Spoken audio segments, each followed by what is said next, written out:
आज हम भारतीय इतिहास के सिंधु घाटी सभ्यता से मुगल साम्राज्य तक के 100 प्रश्नों को कवर करेंगे। पहला प्रश्न है, लोथल किस नदी के किनारे स्थित है? बोगवा नदी। कौन सा हड़प्पीय नगर 3 भागों में विभाजित था? धौलावीरा। सिंधु घाटी सभ्यता में घोड़े की अस्थियों के साक्ष्य कहाँ से मिले हैं? सुरकोटड़ा से। नर्तकी की मूर्ति, पशुपति की मूर्ति, विशाल स्नानागार और मन्नागार, कुपड़ वाले बैल की मूर्ति कहाँ से प्राप्त हुई है? मोहनजोदड़ो से। यम नचिकेता संवाद किस उपनिषद में है? कठोपनिषद में। तैत्रेय और शतपथ ब्राह्मण किस वेद के ब्राह्मण ग्रंथ हैं? यजुर्वेद के। सबसे प्राचीन पुराण कौन सा है? मत्स्य पुराण। मैक्स मूलर के अनुसार आर्य भारत में कहाँ से आए थे? मध्य एशिया से। गंडक नदी का प्राचीन नाम क्या था? सदानीरा। महात्मा बुद्ध ने अपना पहला उपदेश सारनाथ में दिया। पहले उपदेश को क्या कहते हैं? धर्मचक्र प्रवर्तन कहते हैं। बुद्ध ने सबसे ज्यादा उपदेश श्रावस्ती में दिए। महात्मा बुद्ध ने योग दर्शन की शिक्षा रुद्रक्ष से ली थी। इंसाइक्लोपीडिया बुद्ध धर्म कहा जाता है सुत्त पिटक को। बुद्ध के जन्म में मृत्यु की तिथि किस आधार पर निश्चित हुई है? चीनी कैंटोन अभिलेख। बौद्ध संगीतियों का सही कालक्रम क्या है? राजगृह में हुई थी पहली, दूसरी हुई थी वैशाली में, तीसरी हुई थी पाटलिपुत्र में और चौथी हुई थी कुंडलवन में। पहला ऑप्शन सही है। जैन धर्म की भाषा कौन सी थी? प्राकृत। 24 तीर्थंकरों की जीवनी किस पुस्तक में मिलती? कल्पसूत्र में। महावीर स्वामी ने पहला उपदेश राजगृह में दिया। महावीर स्वामी की मृत्यु पावापुरी में हुई। खजुराहो में जैन मंदिरों का निर्माण किसने करवाया? चंदेल शासकों ने करवाया। दूसरी जैन संगीति का आयोजन कहाँ हुआ? बल्लवी में हुआ। किसने श्वेतांबर शाखा का प्रचार दक्षिण में किया? सुहस्तिन ने।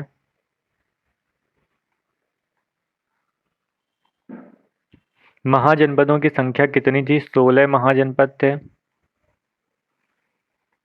महाजनपदों की जानकारी किस ग्रंथ में मिलती है? अंगुत्तर निकाय और भगवती सूत्र दोनों में मिलती है।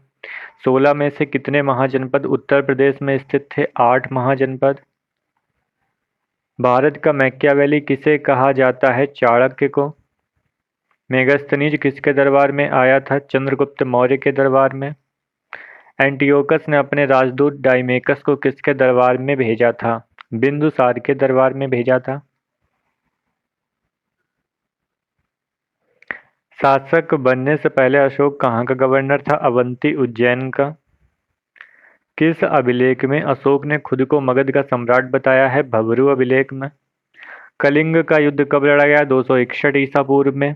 अशोक के शिलालेखों को सबसे पहले किसने खोजा? फैंथलर ने खोजा था और प्रिंशेव ने पढ़ा था। अशोक के किस शिलालेख में कलिंग युद्ध का वर्णन मिलता है? 13वें शिलालेख में। मौर्य वंश में भूमि पर मिलने वाले टैक्स को क्या कहा जाता था? सीता। किस अभिलेख को रानी का अभिलेख कहा जाता है? कौशाम्बी अभिलेख को। टोपरा स्तंभलेख को कौन सा शासक टोपरा से दिल्ली ले गया था? फिरोज शाह तुगलक। अशोक का उत्तराधिकारी कौन था? कुणाल था। मौर्य वंश कितने वर्षों तक चला? 137 वर्षों तक चला।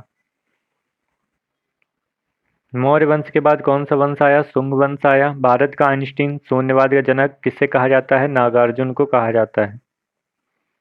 चतुर्थ बौद्ध संगीति का आयोजन किसके शासनकाल में हुआ? कनिष्क के। कविप्रिय कविराज परम भागवत की उपाधि किस गुप्त शासक को मिली हुई थी? तो ये मिली थी समुद्रगुप्त को। समुद्रगुप्त ने उत्तर भारत के 9 शासक और दक्षिण भारत के 12 शासकों को पराजित किया। यह जानकारी प्रयाग प्रशस्ति अभिलेख में मिलती है। विंसेंट स्मिथ ने भारत का नेपोलियन किस गुप्त शासक को कहा था? समुद्रगुप्त को कहा था।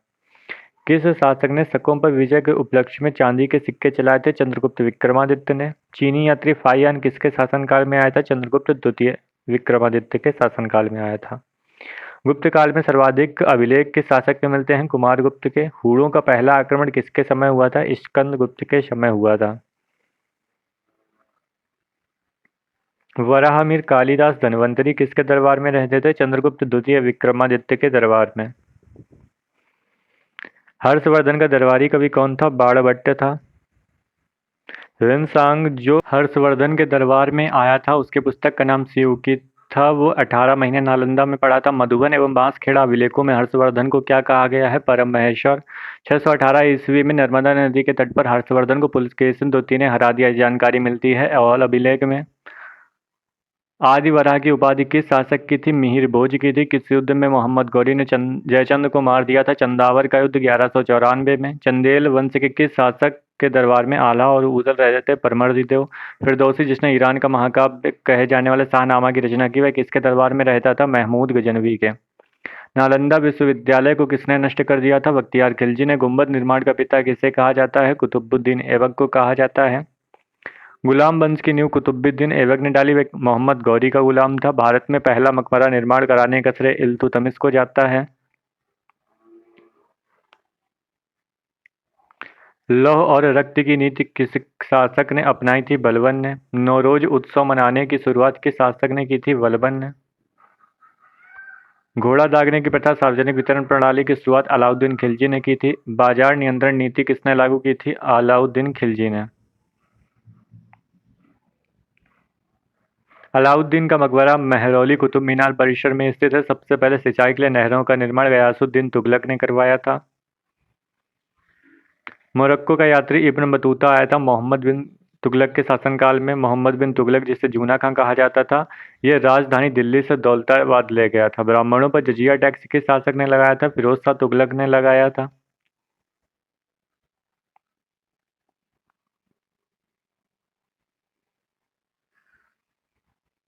सिंचाई के लिए सर्वाधिक नहरों का निर्माण फिरोज शाह तुगलक ने करवाया था। लोधी वंश का संस्थापक बहलोल लोधी था।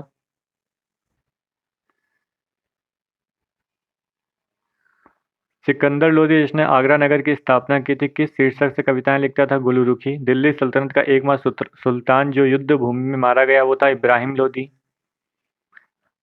पानीपत का प्रथम युद्ध किसके बीच हुआ? बाबर और इब्राहिम लोधी। बाबर ने गाजी की उपाधि किस युद्ध के विजय के बाद धारण की थी? खानवा के युद्ध के बाद। 1539 में चौसा का युद्ध किसके बीच हुआ था? हुमायूं और शेरशाह सूरी के बीच। दीन बना भवन में पुस्तकालय की सीढ़ी से गिरकर किसकी मृत्यु हुई थी? हुमायूं की। अकबर का राज्याभिषेक 13 वर्ष की आयु में 1556 में कहाँ हुआ था? कलानौर में। पानीपत का द्वितीय युद्ध अकबर और हेमू के बीच हुआ। अकबर ने गुजरात विजय के उपलक्ष्य में बुलंद दरवाजा का निर्माण फतेहपुर सीकरी में करवाया। अकबरनामा तथा आईने अकबरी की रचना अबुल फजल ने की थी। किस जैन गुरु को अकबर ने जगत गुरु की उपाधि दी थी? हरिविजय को। मुगल चित्रकला का स्वर्णयुग किस शासक के काल को कहा जाता है? जहांगीर के। जहांगीर तथा एतमाउद्दौला का मकबरा किसने बनवाया था? नूरजहां ने। जहांगीर ने किस सिख गुरु की हत्या करवाई थी? अर्जुन देव की। स्थापत्य कला या वास्तुकला का स्वर्णयुग किसके शासनकाल को कहा जाता है? शाहजहां के। उपनिषदों का फारसी अनुवाद किस मुस्लिम शासक ने करवाया था? दारा सिकों ने। दारा सिकों और औरंगजेब के बीच धर्मत का युद्ध हुआ था 1658 में। सिखों के 9वें गुरु तेग बहादुर की हत्या करवाई थी औरंगजेब ने। बीबी का मकबरा, जिसे ताजमहल की फूहड़ नकल कहा जाता है, औरंगाबाद में है। नादिर शाह तख्ते ताउस और कोहिनूर हीरा किसके शासनकाल में लूट ले गया था? मोहम्मद शाह रंगीला के। राजा राम मोहन राय को राजा की उपाधि दी थी अकबर द्वितीय ने। लैमफूल ने लघु अकबर किसे कहा था? दारा सिकोह को कहा था। नौरोज उत्सव मनाने पर पाबंदी औरंगजेब ने लगवा दी थी। प्लासी का युद्ध 1757 में हुआ था। बक्सर का युद्ध 1764 में हुआ था। अंतिम मुगल सम्राट बहादुर शाह जफर द्वितीय था। इसी के साथ आज हमने प्राचीन भारतीय इतिहास के सिंधु घाटी सभ्यता से लेकर के मुगल साम्राज्य तक के 100 प्रश्नों को कवर किया। ऐसे ही आगे मिलते हैं संविधान के 100 प्रश्नों के साथ।